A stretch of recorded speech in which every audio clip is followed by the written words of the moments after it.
जय हिंद। स्वागत है आपका उत्कर्ष एकेडमी के ऑनलाइन प्लेटफॉर्म पर। आज से शुरुआत कर रहे हैं इतिहास विषय के पीवाईक्यू, जो कि आने वाली एग्जामों के दृष्टिकोण से काफी महत्वपूर्ण रहेंगे। साथ ही साथ इनसे क्या क्या प्रश्न और बन सकते हैं या क्या इनके साथ में अतिरिक्त जानकारियां हैं जो कि आने वाले एग्जामों में आपके लिए उपयोगी रहेगी, ये सभी चर्चाएं इस वीडियो में होगी। तो शुरुआत करते हैं आज इतिहास में हड़प्पा सभ्यता के पीवाईक्यू, जो कि आने वाली एग्जामों के हिसाब से काफी महत्वपूर्ण है।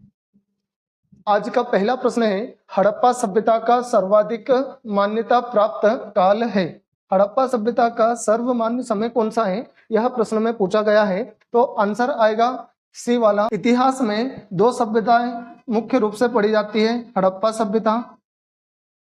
सभ्यता व वैदिक सभ्यता। वैदिक सभ्यता। हड़प्पा सभ्यता का समय 2500 से 1750 ईसा पूर्व तक माना जाता है, जबकि वैदिक सभ्यता का समय जो है वो 1500 ईसा पूर्व से 600 ईसा पूर्व तक माना जाता है। वैदिक सभ्यता को भी दो भागों में बांटा गया है, ऋग्वैदिक काल और उत्तर वैदिक काल। वैदिक सभ्यता को भी दो भागों में बांट सकते हैं, ऋग्वैदिक काल और उत्तर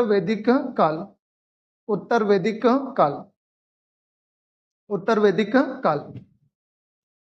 ऋग्वेद का जो समय है वो है 1500 ईसा पूर्व से 1000 ईसा पूर्व तक, और जबकि उत्तर वैदिक काल का समय है वो है 1000 ईसा पूर्व से 600 ईसा पूर्व तक।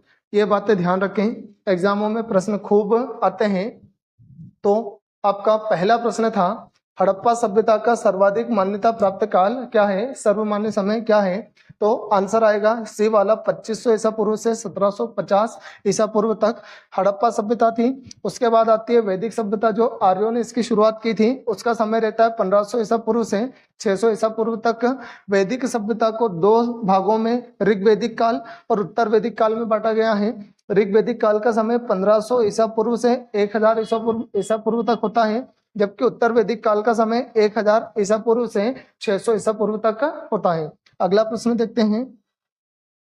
अगला प्रश्न है, सिंधु सभ्यता का सर्वाधिक उपयुक्त नाम क्या है। इन चार नामों में से सिंधु सभ्यता के लिए सबसे अच्छा नाम क्या माना जाता है, यह प्रश्न में पूछा है। तो आंसर आएगा हड़प्पा सभ्यता। हड़प्पा सभ्यता क्यों कहा जाता है, क्योंकि जब इस सभ्यता का उत्खनन या इसकी खुदाई शुरू हुई थी, तो सबसे पहले इसकी खुदाई में सबसे पहले प्राप्त नगर, हड़प्पा सभ्यता की खुदाई में सबसे पहले प्राप्त नगर हड़प्पा था, और इसी नगर के आधार पर इसका नाम हड़प्पा सभ्यता रखा गया है, जो कि इसका सबसे उपयुक्त नाम माना जाता है। एक प्रश्न और बनता है, इसी से एक प्रश्न और बनता है, हड़प्पा सभ्यता का सबसे प्राचीन नगर, सबसे पुराना नगर हड़प्पा सभ्यता या सिंधु घाटी सभ्यता का सबसे पुराना नगर। तो आंसर आएगा मोहनजोदाड़ो। ऐसा क्यों, सबसे पुराना मोहनजोदाड़ो था, लेकिन खुदाई में सबसे पहले प्राप्त हुआ था हड़प्पा, जिस कारण से नाम पड़ गया इसका हड़प्पा सभ्यता। लेकिन यदि पूछा जाए एग्जाम में कि बताइए हड़प्पा सभ्यता का सबसे पुराना नगर कौन सा है, तो सबसे पुराना नगर आएगा मोहनजोदाड़ो, ना कि हड़प्पा सभ्यता। आगे का प्रश्न देखते हैं। प्रश्न दे रखा है, हड़प्पा सभ्यता की खोज किस वर्ष में हुई थी। तो आंसर आएगा 1921। हड़प्पा सभ्यता की खोज 1921 में दयाराम साहनी व राखलदास बनर्जी के द्वारा की गई थी। हड़प्पा सभ्यता की जो खोज है वो 1921 में दयाराम साहनी व राखलदास बनर्जी के द्वारा की गई थी। प्रमुख नाम चलता है दयाराम साहनी का, क्योंकि उन्होंने 1921 में सबसे पहले इसकी खुदाई की थी। किसके नेतृत्व में, तो आंसर आता है जॉन मार्शल के नेतृत्व में। अगला प्रश्न देखते हैं, हड़प्पा के लोगों की सामाजिक पद्धति क्या थी। हड़प्पा लोगों की सामाजिक पद्धति मतलब किस प्रकार से वे समाज में रहते थे, किस प्रकार से आपसी तालमेल बनाए रखते थे। तो आंसर आता है उचित समतावादी। वर्ण आधारित ये आंसर नहीं आएगा, क्योंकि वर्ण आधारित जो समाज चलता है वो चलता है आर्य सभ्यता में, जिसमें वो संपूर्ण समाज को 4 वर्णों ब्राह्मण, क्षत्रिय, वैश्य और शूद्र में बांटा गया था। वो आर्य सभ्यता में उसकी शुरुआत हुई थी। यहाँ पर हड़प्पा के जो लोग हैं उनकी सामाजिक पद्धति उचित समतावादी आती है। उचित समतावादी का अर्थ क्या होता है? उचित समतावादी का अर्थ होता है कि वे व्यक्ति सभी को एक समान दृष्टि से देखते थे, सभी को समान महत्व देते थे, वह साथ ही साथ सभी लोगों को साथ लेकर चलते थे।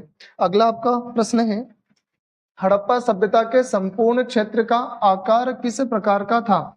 आकार उस सभ्यता का किस प्रकार का था? तो आंसर आएगा त्रिभुजाकार। हड़प्पा सभ्यता है वह त्रिभुजाकार आकार में फैली हुई थी। इसका उत्तरी सिरा, दक्षिणी सिरा, पूर्वी सिरा, पश्चिमी सिरा, यहाँ से भी प्रश्न आते हैं। तो हड़प्पा सभ्यता की यदि क्षेत्रफल की बात करें तो इसके सबसे उत्तर में आता है मांदा, जो कि जम्मू कश्मीर में पड़ता है। इसका सबसे दक्षिणतम भाग था दाइमाबाद, जो कि महाराष्ट्र में पड़ता है। महाराष्ट्र, मांदा जम्मू एंड कश्मीर में। इसका पूर्वी भाग आलमगीरपुर जो कि उत्तर प्रदेश में है, तथा इसका पश्चिमी भाग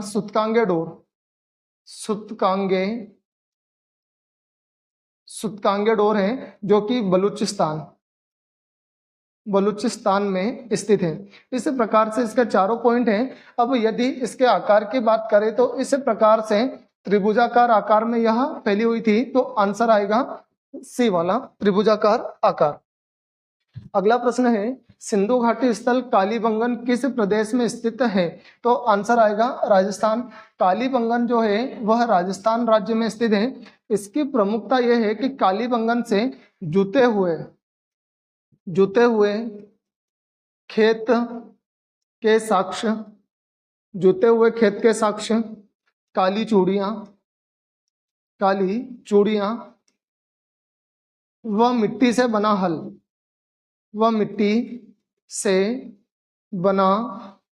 प्राप्त हुआ है। ये भी तीनों एग्जाम के दृष्टिकोण से काफी महत्वपूर्ण है। तो सिंधु घाटी स्थल कालीबंगन किस प्रदेश में है? राजस्थान में। यहाँ से क्या क्या प्राप्त हुआ है? जुते हुए खेत के साक्ष्य, काली चूड़ियां व मिट्टी से बना हल प्राप्त यहाँ से हुआ है। अगला प्रश्न देखते हैं, हड़प्पा सभ्यता किस युग की सभ्यता थी? कांस्य युग, पुरापाषाण, नवपाषाण या लौह युग? तो आंसर आएगा कांस्य युग। जो हड़प्पा सभ्यता है यह कांस्य युगीन सभ्यता थी। कौन सी सभ्यता? कांस्य युगीन सभ्यता। हड़प्पा सभ्यता कांस्य युगीन सभ्यता थी। क्यों? क्योंकि हड़प्पा वासी सबसे ज्यादा कांसे का प्रयोग करते थे, ब्रोंज का प्रयोग करते थे। किस कारण? कांसे का सर्वाधिक प्रयोग, कांसे या ब्रोंज का सबसे ज्यादा प्रयोग करते थे हड़प्पा वासी, जिस कारण से इस सभ्यता को कांस्य युगीन सभ्यता कहा जाता है। लोह युगीन सभ्यता तो बिल्कुल नहीं कहा जाएगा, क्योंकि इनको लोहे का ज्ञान नहीं था। लोहे की खोज आर्यों ने की थी। अगला प्रश्न आगे देखते हैं, सिंधु घाटी सभ्यता के लोगों का मुख्य व्यवसाय क्या था? सिंधु घाटी सभ्यता के लोग क्या व्यवसाय करते थे? तो आंसर आएगा व्यापार। सिंधु घाटी सभ्यता के लोग व्यापार करते थे, क्योंकि सिंधु घाटी सभ्यता इसलिए प्रमुख है क्योंकि यह अपनी नगर नियोजन के लिए काफी प्रसिद्ध हुई है। इनका जो नगर नियोजन था वह काफी महत्वपूर्ण स्थान रखता था उस समय पर। तो उस समय पर लोग कृषि, पशुपालन और शिकार न करके व्यापार करते थे। व्यापार पर यह पूर्णतः आधारित थे। कृषि और पशुपालन आर्यों का प्रमुख व्यवसाय था, ना कि हड़प्पा वासियों का। हड़प्पा सभ्यता के निवासी थे ग्रामीण, शहरी, खानाबदोश, जनजाति? आंसर आएगा शहरी, क्योंकि हड़प्पा सभ्यता नगरीय सभ्यता थी, ना कि ग्रामीण सभ्यता। लिख देता हूं, हड़प्पा सभ्यता नगरीय सभ्यता थी। हड़प्पा सभ्यता नगरीय सभ्यता थी, ना कि ग्रामीण सभ्यता। तो हड़प्पा सभ्यता के निवासी कहाँ के थे? शहरी। अगला प्रश्न है, सिंधु सभ्यता के घर किसके बनाए जाते हैं? आंसर आएगा पक्की ईंटों से। सिंधु सभ्यता के लोग उस समय पक्की ईंटों का प्रयोग करते थे घर बनाने के लिए। घर में इनके एक रसोई घर भी होता था। मेहमानों के आगमन के लिए एक मेहमान कक्ष भी होता था। इनके जो घरों के दरवाजे हैं वो सड़कों की तरफ ना खुलकर सड़कों के पीछे खुलते थे, ये खास बात है। लेकिन लोथल एक ऐसा शहर है इनका जिनके घरों के दरवाजे सड़कों की तरफ खुलते थे, सड़कों के पीछे नहीं। यहां से भी एग्जाम में खूब प्रश्न आते हैं। आगे बढ़ते हैं। हड़प्पा वासी किस वस्तु के उत्पादन में सर्वप्रथम थे? आंसर आएगा कपास के। हड़प्पा वासियों को कपास का जन्मदाता कहा जाता है। सबसे पहले कपास का उत्पादन करने का कार्य हड़प्पा वासियों ने किया था, तो आंसर आएगा सी वाला। अगला प्रश्न है, निम्नलिखित विद्वानों में से हड़प्पा सभ्यता का सर्वप्रथम खोजकर्ता कौन था? सर्वप्रथम खोजकर्ता दयाराम साहनी आंसर आएगा। सर जॉन मार्शल के नेतृत्व में किया था। यदि प्रश्न पूछे कि बताइए हड़प्पा सभ्यता की खुदाई किनके निर्देशन में हुई थी, तो आंसर आएगा जॉन मार्शल। लेकिन किसने की थी? तो फिर आंसर आएगा दयाराम साहनी ने 1921 में। अगला प्रश्न है, सिंधु सभ्यता में वृहद स्नानागार पाया गया है, तो वृहद स्नानागार हो गया, अन्नागार हो गया, कांसे की मूर्ति, ये सभी प्राप्त हुए हैं मोहनजोदाड़ो से। एक और आद्य शिव की मूर्ति, ये भी मोहनजोदाड़ो से प्राप्त हुए हैं। तो वृहद स्नानागार के साथ साथ अन्नागार, कांसे की मूर्ति और आद्य शिव की मूर्ति कहां से प्राप्त हुई है? मोहनजोदाड़ो से। अगला प्रश्न है, सिंधु घाटी सभ्यता जानी जाती है, आंसर आएगा अपने नगर नियोजन के लिए। सिंधु घाटी सभ्यता उस समय पर अपने नगर नियोजन के लिए प्रसिद्ध थी। इतने सालों पहले यह नगर नियोजन के लिए प्रसिद्ध थी। अगला है, सिंधु सभ्यता के बारे में कौन कौन सा कथन असत्य है? नगरों में नालियों की सुदृढ़ व्यवस्था थी, बिल्कुल थी। व्यापार और वाणिज्य उन्नत दशा में था, बिल्कुल था। मातृ देवी की उपासना की जाती थी, बिल्कुल की जाती थी। लोग लोहे से परिचित नहीं थे। सिंधु सभ्यता के लोग लोहे से परिचित नहीं थे, क्योंकि लोहे की खोज आर्यों ने की थी, जो कि वो इनके बाद आए थे। ठीक है, तो 3 विकल्प सही है। लोग लोहे से परिचित नहीं थे, ये विकल्प गलत है। आगे बढ़ते हैं। सिंधु सभ्यता निम्नलिखित में से किस युग में पड़ती है? आंसर आएगा आद्य ऐतिहासिक काल। 3 शब्द चलते हैं, तीनों शब्दों के अर्थ थोड़ा आप समझे, एग्जामों में आते हैं। एक आता है प्राक ऐतिहासिक काल,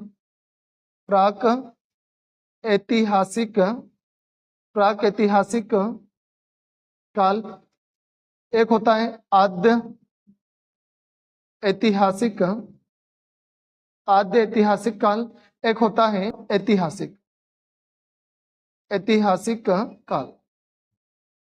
काल। प्राक ऐतिहासिक काल वह समय जिस समय लिपि प्रचलित नहीं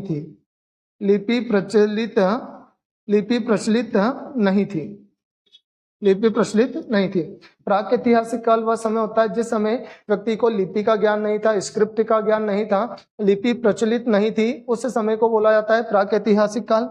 आद्य ऐतिहासिक काल का अर्थ होता है जिस समय लिपि तो प्रचलित थी, लेकिन वर्तमान में उसे पढ़ा नहीं जा सका। तो हड़प्पा सभ्यता में लिपि तो प्रचलित थी, लेकिन उस लिपि को डिकोड नहीं कर सके, उसको पढ़ा नहीं जा सका, जिस कारण से जो हड़प्पा सभ्यता है या सिंधु घाटी सभ्यता वह आद्य ऐतिहासिक काल के अंतर्गत आती है। ऐतिहासिक काल का मतलब होता है वह समय जिस समय लिपि प्रचलित भी थी और उसे पढ़ा भी जा सका, जैसे कि वर्तमान।